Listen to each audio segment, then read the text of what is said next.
Ayun, isang mapagpalang araw sa inyong lahat, mga katiknayan. Magandang araw po sa inyo Magandang lahat. araw sa inyo. Kami ho ay hayaan ninyo na magbahagi sa inyo ng isang kwento. Isang kwento ng tao na napakabuti ng puso.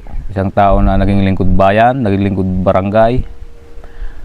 Pero gusto kong linawin sa inyo na kami ho ay content creator, hindi ho kami vlogger.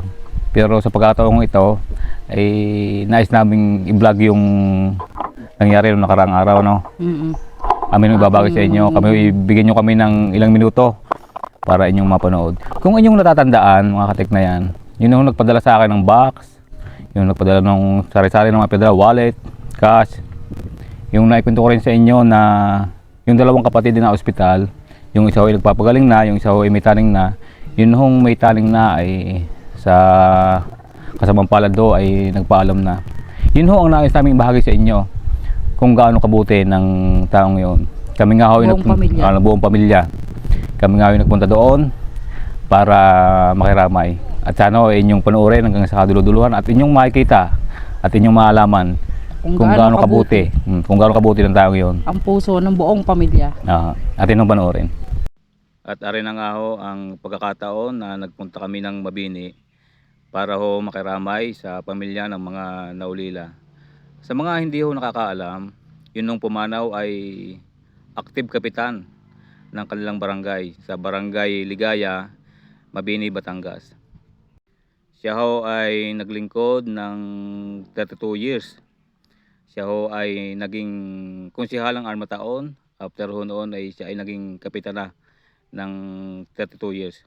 Siguro naman ho ay inyong maiisip sa ganong kahabang panahon na paglingkod. Siguro kung siya ay hindi mabuting kapitan, ay hindi siya tatagal ganong katagal. At saka hindi lang ho diyan. Yung kanilang magulang, nung nabubuhay pa, ay naging kapitan din doon ng 47 years na naglingkod sa barangay. Tapos siya na ho ang sumunod.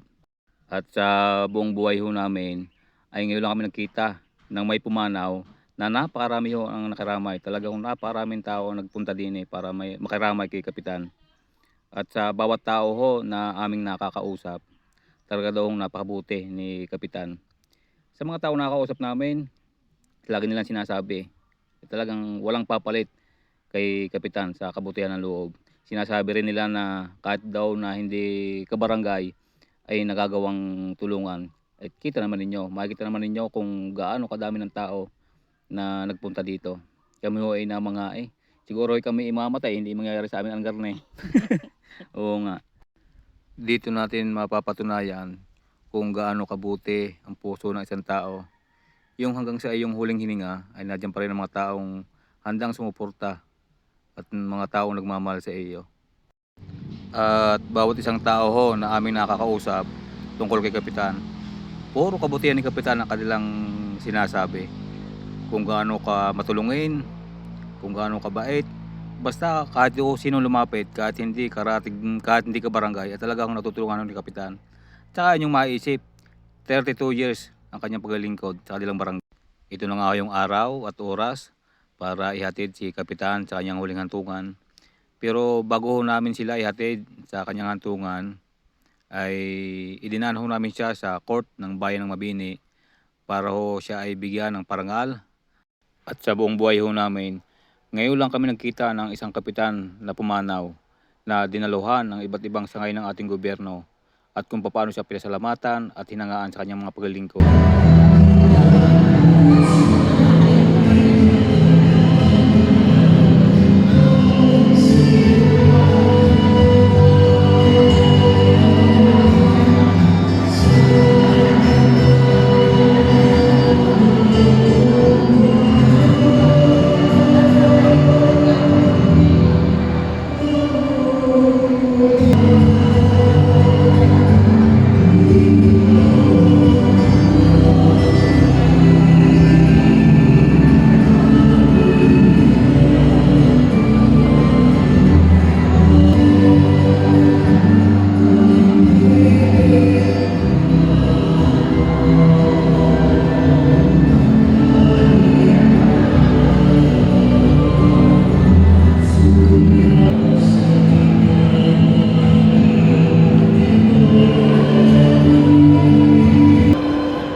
tanggapin nyo.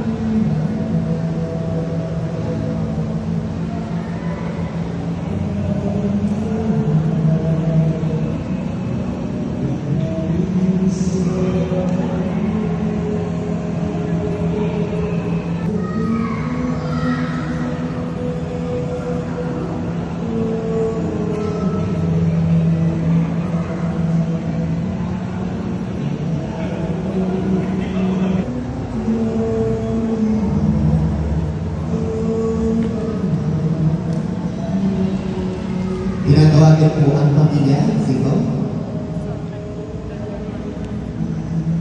Dito po, sa kabilang side. Ang pamilya po. Tinatawagan po dito ang Municipal Mayor. Mayor, dito po tayo. Kasama po ang mga SB members, barangay officials, lahat po ng barangay captains.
Doon po siya pinakataas na sa loob.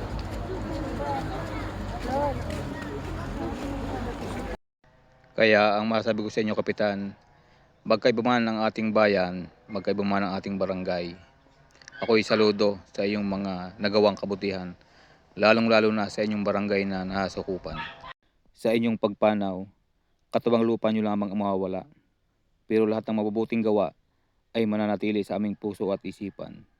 At kung ano man ang inyong nasimulan, ay pagpapatuloy ng inyong mga naiwan. Hanggang sa muli, may you rest in peace, Kapitan Nomer Mendoza. Paalam.